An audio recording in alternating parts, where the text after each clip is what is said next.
The Ferrari SF-26 has finally hit the track in Barcelona, and after months of speculation, we are finally getting a real look at the car that Ferrari hopes will bring them back to championship glory.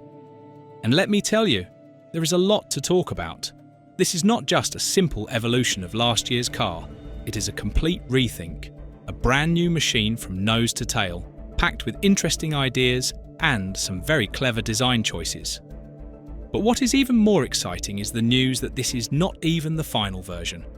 What we are seeing now is just the beginning, a basic A-spec car with a much more aggressive version waiting in the wings for final approval from the FIA. So, what have we learned now that the SF-26 has been put through its paces by Charles Leclerc and Lewis Hamilton? Let's break down the design of this fascinating new Ferrari, piece by piece in simple terms. First, let's talk about the suspension. This is one of the biggest and most important changes for Ferrari. For years they have used a pull rod system, but for 2026 they have switched to a push rod layout on both the front and the rear. Almost every other team on the grid, including Red Bull and Mercedes, has done the same. So what does this mean? In simple terms, it changes where the internal parts of the suspension are located. A pushrod system moves those parts up higher inside the car's body. This cleans up the airflow lower down, which is super important for the new floor rules. With the new regulations forcing air inwards towards the floor, having a clean, unobstructed path for that air is critical. By moving the suspension components out of the way, Ferrari can feed the floor with better quality airflow, which should result in more downforce and a more stable car. It is a big change that required a complete redesign of the car's chassis and even the gearbox, but Ferrari clearly believes it is the right way to go to unlock the maximum performance from these new rules. At the front, they have also added something called a multi-link wishbone. McLaren used this last year to great effect, and it is a clever trick that can give the engineers more options for setup and can help with managing the tyres better, which could be a huge advantage during long races. They have also moved the steering arm behind the suspension, another idea borrowed from rivals, which helps to clean up the airflow even more. Every little detail counts when you are trying to guide the air exactly where you want it to go. The front wing itself is quite simple for now, but that is by design. Ferrari is starting with a basic concept to gather clean data and will add more complex flaps and elements as testing progresses. They have also chosen not to have a traditional brake duct inlet, another trick to improve aerodynamics at the front of the car. With all these clever suspension changes and the promise of a more aggressive aero package still to come, it raises a big question.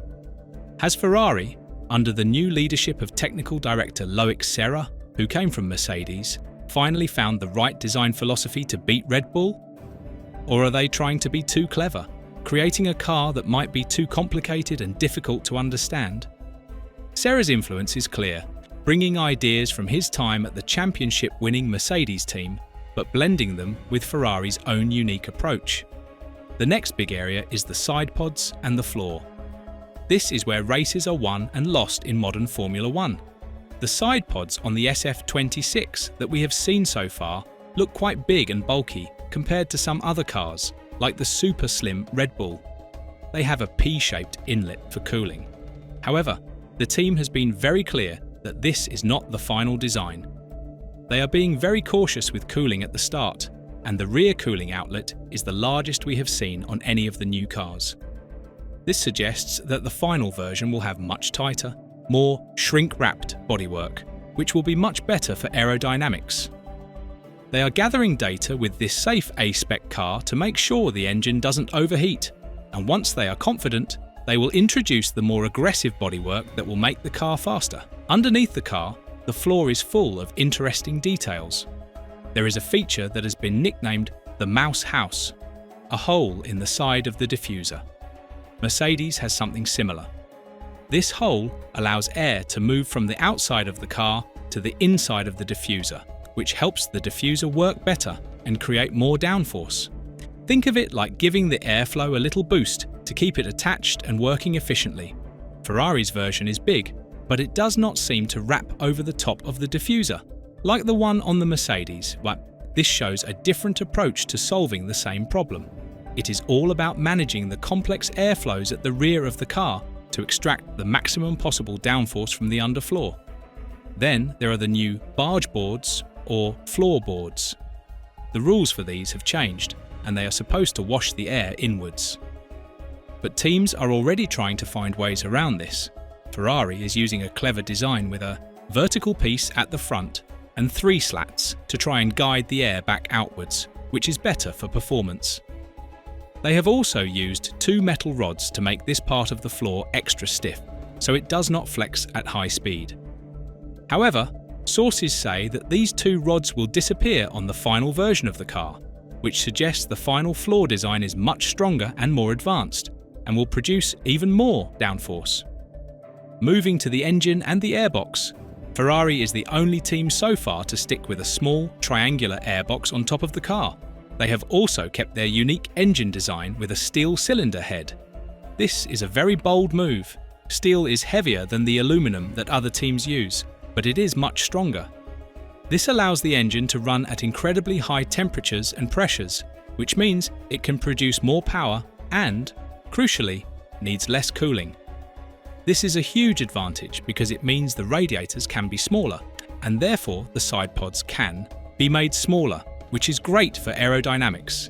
It is a perfect example of the engine department and the aerodynamics department working together perfectly. It is a high-risk, high-reward strategy, but if it pays off, it could be a masterstroke. So, what does this all mean? The SF-26 is a car that is full of clever and aggressive design ideas.